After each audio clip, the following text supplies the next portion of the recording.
이 시간 주의 말씀을 듣기 원하오니 성령께서 전하는 자나 듣는 자 한 가지로 주의 도우시는 은혜 가운데 또 주님 깊이 경험하는 복된 시간 되게 해 주옵소서. 예수님의 이름으로 기도드립니다. 아멘. 오늘은 새해 들어 처음으로 우리 다음 세대와 함께 모여 예배하는 그런 뜻깊은 시간입니다. 제가 작년 연말에 이제 교회를 위해서 기도하는 중에 이렇게 결심을 했어요. 기도하면서 한 달에 한 번은 주일 오후 예배 때 담임 목사인 내가 설교를 해야겠다. 가만히 보니까 가장 적절한 때가 다음 세대와 함께하는 예배 시간인 겁니다.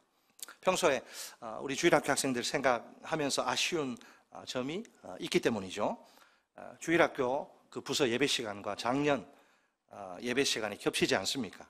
그러다 보니 제가 학생들이 예배하는 모습을 도무지 볼 수가 없는 거예요. 저랑 우리 학생들 사이에 직접적인 연결고리를 만들기가 이거 여간 어려운 게 아닌 겁니다. 우리 학생들도 삼양교회에 소속된 성도가 아닙니까? 그렇다면 담임 목사의 설교를 듣고 영향을 받는 것이 정말 중요합니다. 확인은 안 해봤지만 담임 목사의 이름도 모르는 주일학교 학생이 있을지 모릅니다. 여러분, 학교를 다니는 학생이 교장 선생님 이름 뭐냐? 자기 학교 교장 선생님 이름도 모른다. 곤란하겠죠? 그렇다고 제가 우리 학생들 앞에서 굳이 제 소개를 할 필요는 없을 것 같습니다. 제가 누군지는 다들 아시지요? 예. 앞으로 11번에 걸쳐서 야고보서를 함께 나누려고 합니다. 야고보서에는 우리 그리스도인들이 어떻게 살아야 할지에 대한 권면의 말씀이 잘 들어 있습니다. 많이 들어 있습니다. 하나님 우리에게 첫 시간에 어떤 말씀을 주실지 기대하는 그런 심정으로 말씀 속으로 들어가 봅시다. 따라서 하십니다. 첫째, 시험 앞에서 기뻐하라. 다시 한번, 시험 앞에서 기뻐하라. 1절로 4절. 먼저 누구나 대답할 수 있는 아주 쉬운 질문을 제가 하나 드리겠습니다. 야고보서는 누가 썼나요? 물론 야고보가 썼지요. 본문 1절 말씀을 보세요. 하나님과 주 예수 그리스도의 종 야고보는 흩어져 있는 12지파에게 문안하노라. 아멘. 여러분, 보통 우리가 편지를 쓸 때 어떻게 합니까? 언제든지 그 받는 사람, 수신인 이름이 이렇게 제일 먼저 나오죠. 뭐 예를 들면 아버지께는 어떻게 합니까? 뼈대 있는 가문, 내 자제예요. 그러면 아빠 보세요. 이게 아니죠. 어떻게 합니까? 아버님 전상서라고 씁니다. 그리고 편지를 쓴 사람은 맨 마지막에 나옵니다. 불초, 소자, 아무개, 올림. 편지 안 써보셨어요? 아버님한테? 이렇게 보통 교육을 받았죠. 우리가 편지 쓸 때. 자, 그런데 야고보서가 쓰인 1세기에는 발신인과 수신인이 맨 먼저 이렇게 나와요. 그래서 하나님과 주 예수 그리스도의 종 야고보라고 발신인을 편지 쓰는 사람을 밝힙니다. 그 다음에 흩어져 있는 12지파라고 수신인, 그 편지를 받는 사람들을 언급합니다. 이 야고보는 누구냐? 야고보가 많습니다. 우리가 헷갈리면 안 돼. 이 야고보는 예수님의 동생. 원래 이 야고보는 예수님이 살아계실 때는 예수님을 거부한 그런 사람입니다. 딱 봐도 자기 형이에요. 자기 형. 엄마는 마리아고 아버지 요셉, 자기 형인데 이게 무슨 하나님의 아들이라고 하는 게 이게 믿기지가 않는 거예요. 그러던 사람이 이제 부활하신 예수님을 만나게 되는데, 그리고 나서 확 변합니다. 이분이 육신적으로는 자기 형일지 몰라도 근본은 하나님의 아들이구나, 이 사실을 깨달은 것이지요. 나중에 이제 그리스도인이 되어서 예루살렘 교회 기둥 같은 리더 역할을 감당합니다. 마지막에는 어떻게 됐을까요? 순교의 제물이 되고 맙니다. 자, 오늘 본문은 우리를 두 가지 주제 속으로 안내합니다. 그리스도인의 삶에 있어서 굉장히 중요한 주제입니다. 그것은 시험과 지혜입니다. 그래서 오늘 설교의 제목이 뭐예요? 시험과 지혜. 이제 본문 2절 말씀을 보겠습니다. 2절 같이 읽을까요? 시작. 내 형제들아, 너희가 여러 가지 시험을 당하거든 온전히 기쁘게 여기라. 아멘. 이렇게 좀 번역할 수도 있습니다. 나의 형제 자매 여러분, 여러 가지 시험에 빠질 때 그것을 더할 나위 없는 기쁨으로 생각하십시오. 도대체 시험이란 게 뭡니까? 이거 뭐 템프테이션, 트라이얼, 그런지 제가 지금 번역 이야기한 거 아니에요. 이 시험이 도대체 여러분 쉽게 그냥 생각하세요. 제가 이 오후에 시간에 예배 시간 좀 편하게 할 건데, 여러분 시험이란 게 뭐예요? 쉽게 말해 우리에게 스트레스를 주는 모든 것이 시험이에요. 간단하죠? 시험 뭐예요? 우리 막 스트레스 막 주는 게 다 시험이에요. 내가 경제적인 곤란을 겪어서 스트레스 많이 받는다. 그러면 경제적인 시험을 받는 거예요. 예수님을 안 믿는 부모나 또 남편이나 자식이 자꾸 교회 가는 거 방해하고 교회 봉사하는 거 막는다. 그럼 이건 뭐예요? 종교적 시험을, 신앙적인 시험을 받는 것입니다.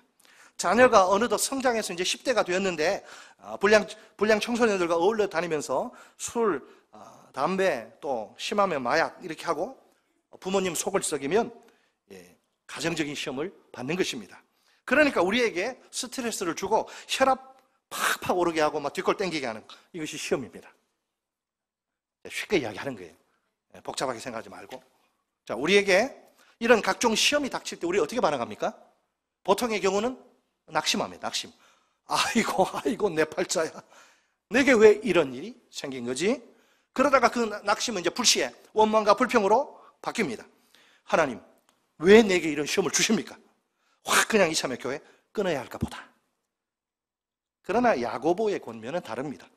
우리가 시험을 당하거든 어떻게 반응하라고 권면합니까? 더할 나위 없는 기쁨으로 생각하라는 것입니다. 경제적인 막 시험이 닥치고 건강에 시험이 빨간불처럼 딱 들어오고 가정에 시험에 먹구름이 막 몰려오면 더할 나위 없는 기쁨으로 생각해라. 솔직히 여러분 솔직히 깨놓고 이야기해서 이 권면이 이해가 되십니까? 예? 자, 이해가 되시면 오른손 드시고 이 권면이 진짜 이해가 된다. 솔직히 이게 어떻게 바로 이해가 된다. 그러면 정말 굉장한 믿음의 사람입니다. 제가 인정합니다. 자, 왜 시험이 올 때 우리가 기뻐해야 합니까? 여러분, 그냥 성경이 무대뽀로 이거 명령하는 거 아니에요. 다 이유가 있으니까.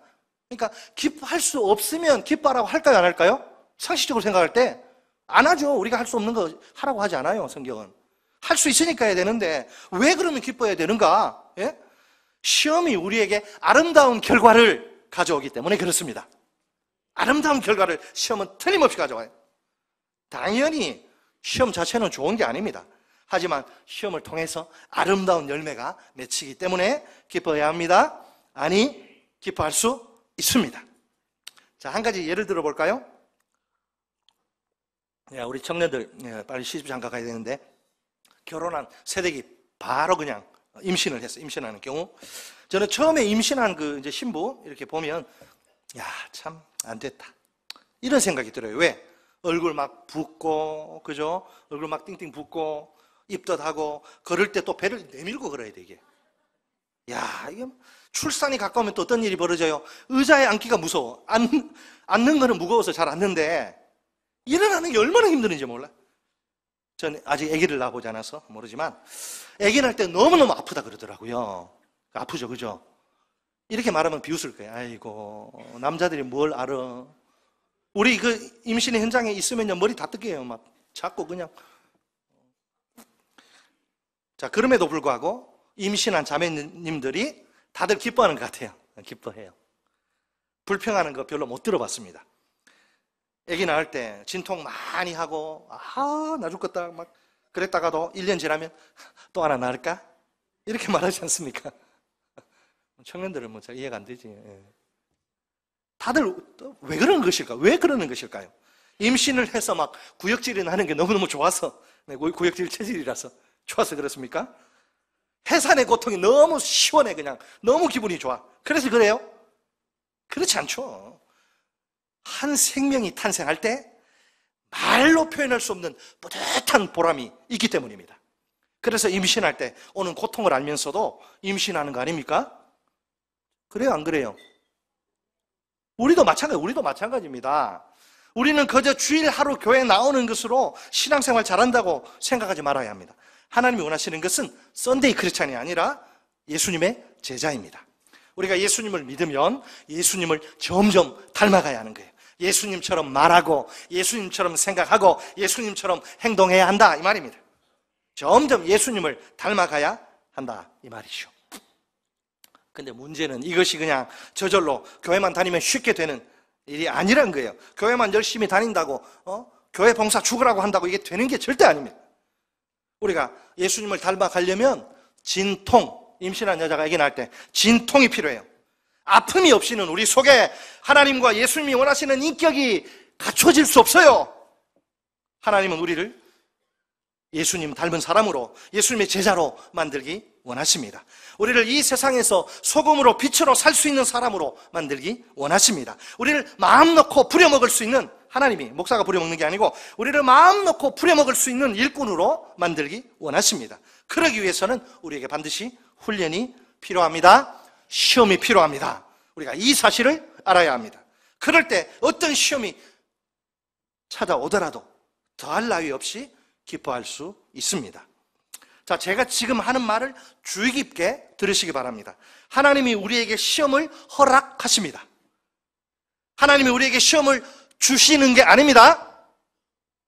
자, 다시. 하나님이 우리에게 시험을 허용하십니다. 우리에게 시험을 주시는 게 아니에요. 시험이 누구로부터, 마귀로부터, 내 욕심과 연약함으로부터 온다 보면 틀림없습니다. 나 진짜 올해부터는 술과 담배 끊고 한번 내가 잘 살아보리라 다짐하고 또 다짐하죠.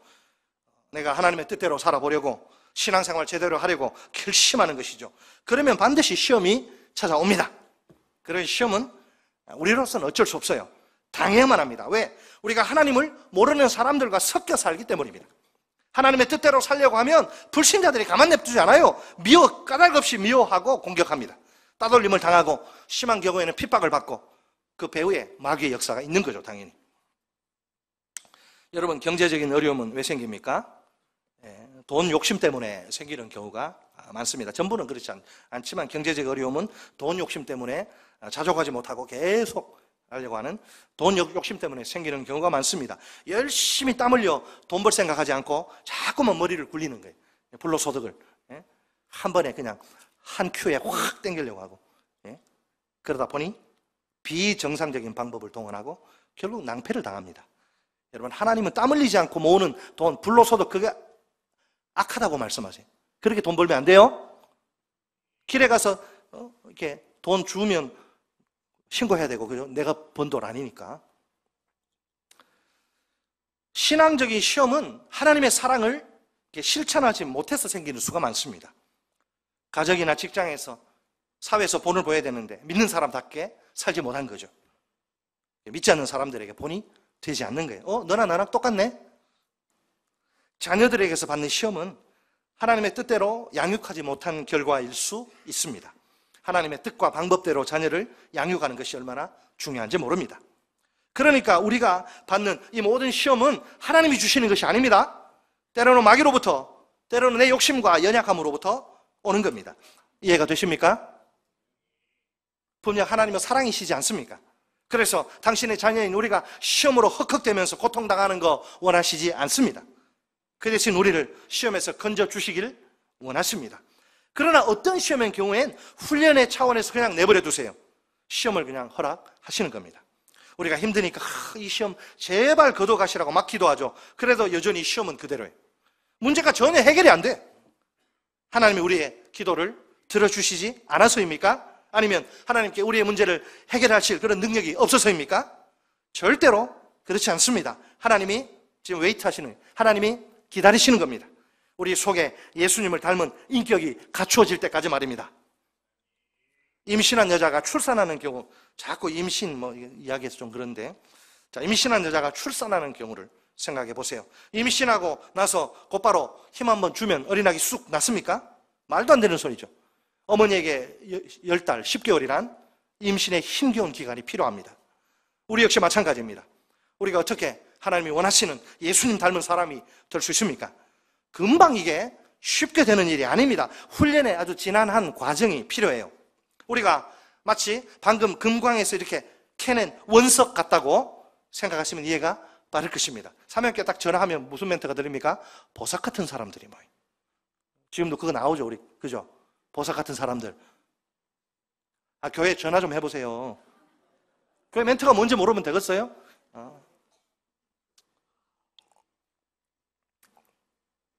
방금 금광에서 캐낸 원석이 원석. 귀하죠? 그 원석 그 상태로는 별 쓸모가 없어요. 반드시 깎고 다듬는 과정을 거쳐야 합니다. 불순물을 제거하고 상품 가치가 있는 보석으로 만드는 과정이죠. 시험은 하나님이 우리를 예수님의 과정으로, 예수님의 제자로 만드시는 과정입니다.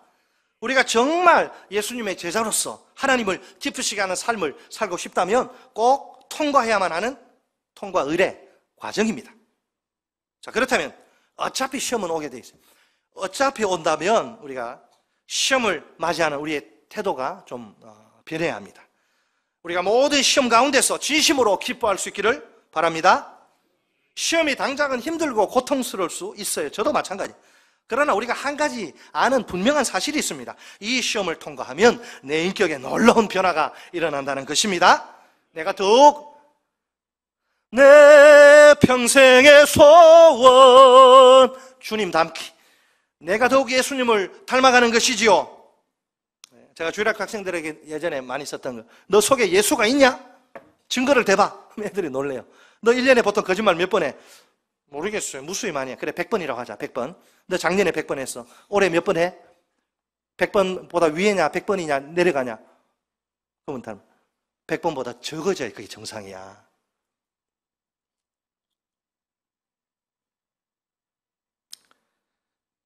시험을 통과하면 내 인격에, 그 시험이 아니고서는 일어날 수 없는 인격의 변화가 일어나고 예수님을 닮아가고 결국은 내가 하나님이 마음껏 사용하실 수 있는 좋은 일꾼으로 세워지는 겁니다. 내가 예수님의 여러분 온전한 제자가 되어 하나님께 멋지게, 이 짧은 인생, 한 번 왔다 가는 인생, 한 번밖에 없는 인생, 하나님께 멋지게 쓰임받는 것보다 더 큰 영광과 축복이 어디에 있을까요? 아멘이십니까? 진심으로 아멘이십니까? 우리 어린이들, 여기 어린이들 있나? 어린이들과 학생들과 청년들이요. 우리 인생의 목표는 단순히 이 땅에서 남들보다 성공하고 출세하는 거 아닙니다. 남들보다 잘 먹고 잘 사는 거 아닙니다. 예수님의 온전한 제자가 되어 우리를 위해 자기 목숨을 버리신, 그토록 우리를 사랑하신 주님의 온전한 제자가 되어 하나님의 영광을 위해서 멋지게 쓰임받는 것입니다. 주님은 오늘도 주님의 몸된 교회와 하나님의 나라를 빛낼 일꾼을 찾으십니다. 우리가 주님이 찾으시는 바로 그 한 사람, 그 일꾼이 되어야 할 줄 믿습니다. 시험에 관해 우리가 기억해야 할 중요한 진리가 하나 더 있어요.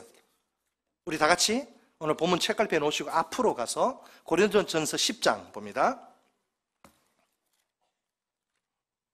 고린도전서 10장 13절. 신약성경 275쪽.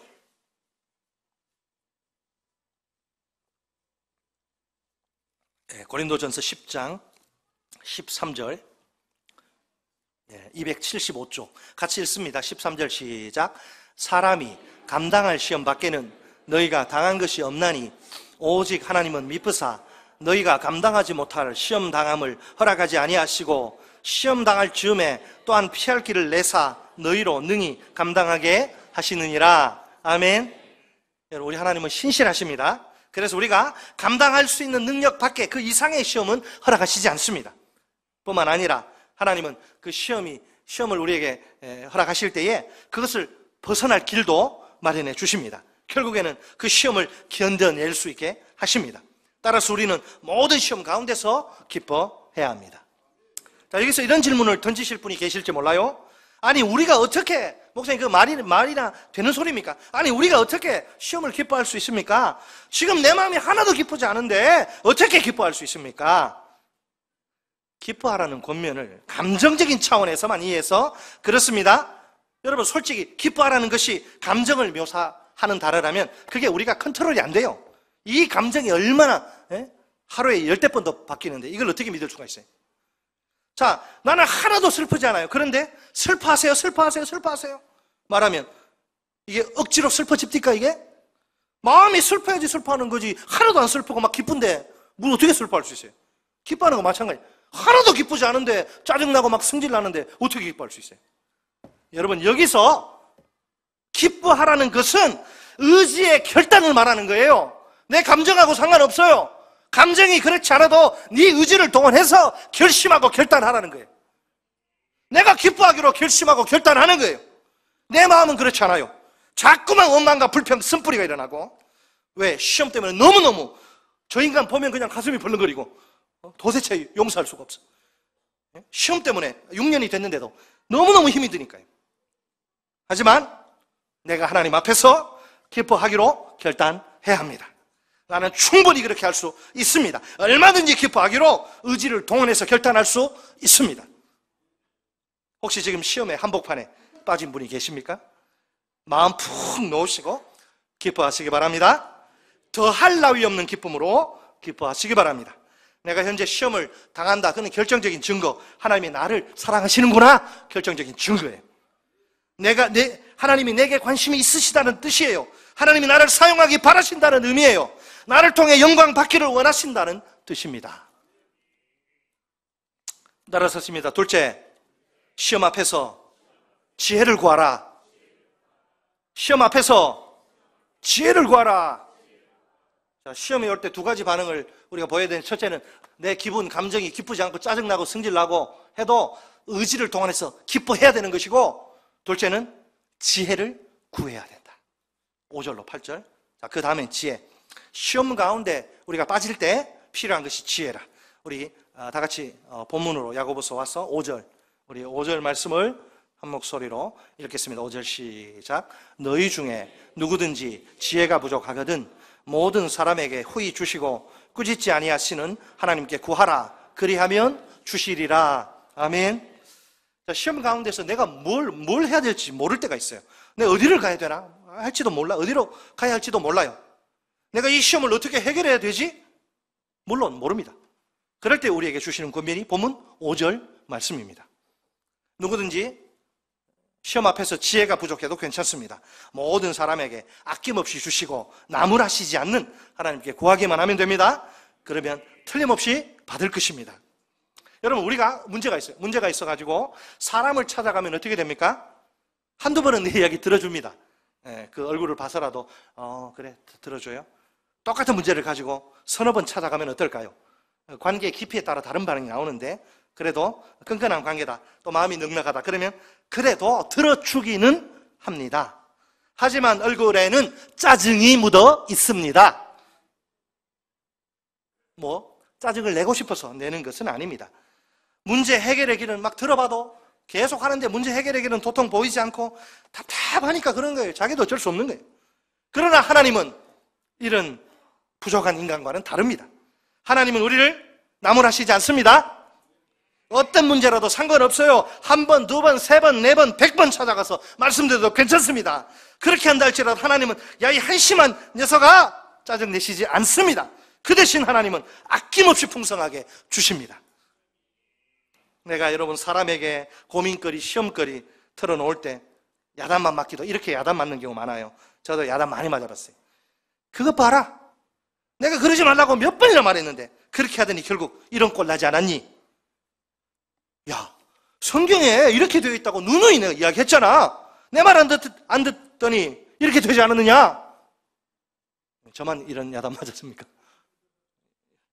여러분, 이런 말 들으면 마음이 더 심하게 아파요, 솔직히. 내가 겪는 시험에 대한 책임이 내게 있다는 사실을 나 알기 때문에. 그러니까 그런 야단을 맞아도 할 말이 없는 거예요. 잘못을 아니까. 그러나 우리 하나님은 다릅니다. 결국은 야, 이거 네 잘못 아니냐? 이렇게 말씀하시지 않아요. 네가 고집 피우더니 결국 이 꼴 아니냐? 말씀하시지 않습니다. 하나님 우리를 나무라시지 않습니다. 오히려 우리를 있는 모습 그대로 받아주십니다. 우리에게 시험을 이길 지혜를 부어 주십니다. 마침내 우리가 이 하늘의 지혜로 시험을 이기게 됩니다. 안타깝게도 우리 앞을 가로막는 결정적인 장애가 하나 있어요. 자, 본문 6절 말씀 우리 같이 6절 말씀을 읽습니다. 시작.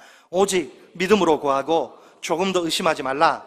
의심하는 자는 마치 바람에 밀려 요동하는 바다 물결 같으니. 아멘. 우리가 두 마음을 품는 것이 문제입니다. 하나님을 전적으로 신뢰하지 못하는 것이죠. 분명 신실하신 하나님이 약속의 말씀을 주시지 않습니까? 지혜가 부족하거든 하나님께 구하라고 하십니다. 그러면 하나님이 지혜를 주실 것이라 철석같이 약속하십니다. 그러니까 오직 믿음으로 구하기만 하면 돼요. 기도의 자리에 나와서 믿음으로 구하면 돼요. 그런데도 기도한다고 하면서 의심을 해요. 한쪽 마음으로. 그래서 지혜를 받지 못하는 거예요. 여러분, 우리가 믿음으로 기도하면 틀림없이 응답을 받습니다. 하나님이 지혜를 주십니다. 그러면 그것이 하나님의 뜻이라 믿고 사람 말 듣지 말고 무조건 밀고 나가야 합니다. 왜 사람 말 들어요? 우리 주위에 보면 교회에서 어떤 직책을 받을 때 감사하는 분들이 많습니다. 대부분은 감사하지요. 하나님 앞에 나와 이렇게 기도합니다. 목사에게도 이렇게 이야기해요. 하나님, 목사님, 부족한 제게 이런 귀한 직책 맡겨주시니 참 감사합니다. 이 사역 잘 감당할 수 있도록 힘을 제게 주십시오. 저를 위해 기도해 주십시오. 여기까지 참 좋아요. 분위기가 훈훈합니다. 훈풍이 막 불어요. 그러나 사역을 감당하다가, 직책을 감당하다가 문제가 발생합니다. 예상치 못한 어려움이 발생하고 다른 사람과 자꾸 부딪히네, 싸우네. 사역의 열매 보이지 않아요. 그러면 주변 사람들에게 뭐라고 말하는지 아십니까? 나 아무래도 더 이상은 도저히 못 참겠다, 못하겠다. 직접 저를 찾아와서 이야기하기도 합니다. 목사님, 저 못하겠습니다. 그러면 제가 뭐라고 말하겠습니까? 잘 생각하셨습니다. 때려치세요. 정신 나간 목사지 그렇게 이야기하면. 집사님, 권사님, 전에 처음 이 직책 받으셨을 때 하나님이 주셨다고 감사하시지 않았습니까? 제가 다 들었습니다. 그런데 직책 감당하신 지 5년이 되었습니까? 10년이 되었습니까? 1년도 안 되었는데 그만두시겠다는 말씀입니까? 제가 언제 집사님 보고 그만두시라고 한 적 있습니까? 아니면 갑자기 하나님이 이제 그만두라고 하셨습니까? 이것이 바로 두 마음을 품는 거예요. 나에게 편할 때는, 자기 기분 좋을 때는 하나님이 주셨다고 생각해요. 나의 생각과 좀 어긋날 때 이것이 하나님의 뜻인가? 의심합니다. 또 하나님의 뜻이라면 순종했다가 조금만 어려움이 생기면 이것이 하나님의 뜻인가? 또 의심합니다. 이렇게 두 마음을 품으니까 하나님의 음성을 듣지 못하는 겁니다. 하나님의 인도를 경험할 수 없는 겁니다. 여러분, 오늘도 하나님은 우리가 시험에 빠져서 힘들어하는 거, 헉헉대는 거 아세요? 오늘도 하나님은 이런 우리에게 지혜를 주시기 원하십니다. 우리의 삶을 인도하시길 바라십니다. 물론 우리가 하나님의 뜻인가 아닌가 분별할 때는 신중하고 또 신중해야 마땅합니다. 하지만 일단 하나님의 뜻이라 확신이 들 때는 달라야 해요. 하나님이 다른 목소리 들려주시지 전까지는 끝까지 그 말씀 붙들고 순종해야 합니다. 좌회전, 우회전 안 돼요. 유턴 금지, 오직 직진만이 있을 뿐입니다. 우리 모두가 하나님의 뜻을 향해 직진하는 인생이 되길 바랍니다. 직진이 좋아요, 직진이. 오늘도 여전히 하나님은 우리의 삶을 인도하시기 원하십니다. 세 가지 방법으로 우리에게 말씀하시는데요. 첫째, 하나님은 이 성경을 통해 말씀하십니다. 정말 여러분, 하나님의 뜻을 알기 원하십니까? 진정으로 하나님의 지혜를 깨닫기 바라십니까? 이 성경 안에 다 있습니다. 우리가 너무 복잡하게 생각할 필요가 전혀 없어요. 우리 하나님의 뜻은 이미 성경에 잘 나와 있습니다. 하나님은 당신의 지혜를 성경을 통해 가르쳐 주십니다. 우리가 하나님의 음성을 못 듣는 것이 아니에요. 알면서도 음성대로 움직이지 않는 것이 문제입니다. 우리가 하나님이 주시는 지혜의 축복을 왜 누리지 못합니까? 하나님의 뜻을 몰라서가 아닙니다. 알면서도 순종하지 않아서 그렇습니다. 여러분, 평소에 우리가 성경에 있는 그 말씀대로 순종하면 됩니다. 그러면 참으로 지혜로운 인생을 살 수 있습니다. 그 어떤 혹독한 시험이 몰려와도 넉넉히 승리할 수 있습니다. 가정의 문제가 해결됩니다. 직장의 문제도 해결됩니다. 교회의 문제도 해결됩니다. 우리 하나님의 지혜는 이 성경 안에 다 있습니다. 우리가 성경대로만 하면 아무 문제가 없습니다. 하나님의 온전한 뜻이 다 이루어집니다. 둘째, 하나님은 우리 인생을 어떻게 인도하셔요? 하나님은 다른 사람의 입술을 통해 우리에게 말씀하십니다. 하나님이 우리에게 지혜를 주실 때 다른 사람을 도구로 사용하십니다. 우리가 다양한 이 루트, 다양한 채널들의 귀를 좀 열고 있어야 합니다. 목사의 설교나 다른 성도들의 권면을 통해서 주시기도 합니다. 혹은 배우자의 입술이나 친구의 입술이나 자식의 입술을 통해서도 주십니다. 우리 하나님은 성경을 통해서 주변 사람들의 입을 통해서 말씀하십니다. 만약 우리가 지혜를 구하고 있다면 어떻게 해야 합니까? 하나님이 이번에는 누구를 통해 말씀하실까 기대하는 마음으로 기다려야 합니다. 셋째, 하나님 또 어떻게 인도하십니까? 하나님은 성령의 감화를 통해 우리에게 말씀하십니다. 네, 이것은 좀 어렵습니다. 이것은 많은 훈련이 필요해요. 다른 방법들, 성경, 다른 사람, 이런 다른 방법들에 어느 정도 익숙해진 다음에 신앙이 좀 성숙한 뒤에 시도하는 것이 좋습니다. 신비한 부분이 있어요. 그래서 무엇이라고 이게 정확하게 설명하기는 어렵습니다. 굳이 설명하러 한다면 직관, 인간의 직관과 좀 비슷하다라고 말할 수 있습니다. 처음부터 이 방법으로 하나님의 음성을 들으려고 하면 각별히 조심해야 합니다. 내 생각하고 이게 구별하기 쉽지 않다는 것이 문제입니다. 큰 영적 체험을 통해서 내 하나님의 음성을 들었다, 이런 분들 더욱 조심해야 합니다. 나중에 잘못되는 경우가 많기 때문이에요. 영적으로 성숙한 상태가 아니면 위험합니다. 내 직관, 내 생각과 비슷하니까 실수하는 겁니다. 내 뜻을 하나님의 뜻으로 포장하기가 쉽습니다. 자기 마음의 감동이 오면 다 하나님의 음성을 들었다고 생각하는 것이죠. 위험천만한 일입니다. 자칫하다간 이단으로 빠질 가능성이 있습니다. 어쨌든 하나님은 오늘도 우리에게 말씀하시는 분이십니다. 여러분, 기독교가 다른 종교하고 틀린 점은 뭐예요? 하나님이, 살아계신 하나님이 내게 말씀하신다는 거예요. 하나님 우리를 사랑하십니다. 우리와 늘 함께 하시기를 바라십니다. 우리의 삶을 주장하시고 인도하시기를 원하십니다. 무엇보다도 하나님은 우리를 예수님의 온전한 제자로 만드시기 바라십니다. 우리가 예수님을 닮은 사람, 거룩한 사람이 되어야 합니다. 이 세상에서 빛과 소금의 역할을 감당할 수 있는 사람이 되어야 합니다. 하나님이 마음 놓고 써먹을 수 있는 일꾼이 되어야 합니다. 이 일을 위해 하나님이 우리에게 오늘도 시험을 허락하십니다. 앞으로 우리에게 또 어떤 시험이 찾아올지 우리는 정확히 모릅니다. 하지만 시험의 먹구름이 몰려올 때 하나님의 섭리를 기억할 수 있기 바랍니다. 이 시험을 통해 하나님이 나를 온전한, 내가 부족하니까, 내가 아직 2% 부족하니까 나를 예수님의 온전한 제자로 만드시기 원하시는 섭리 말입니다.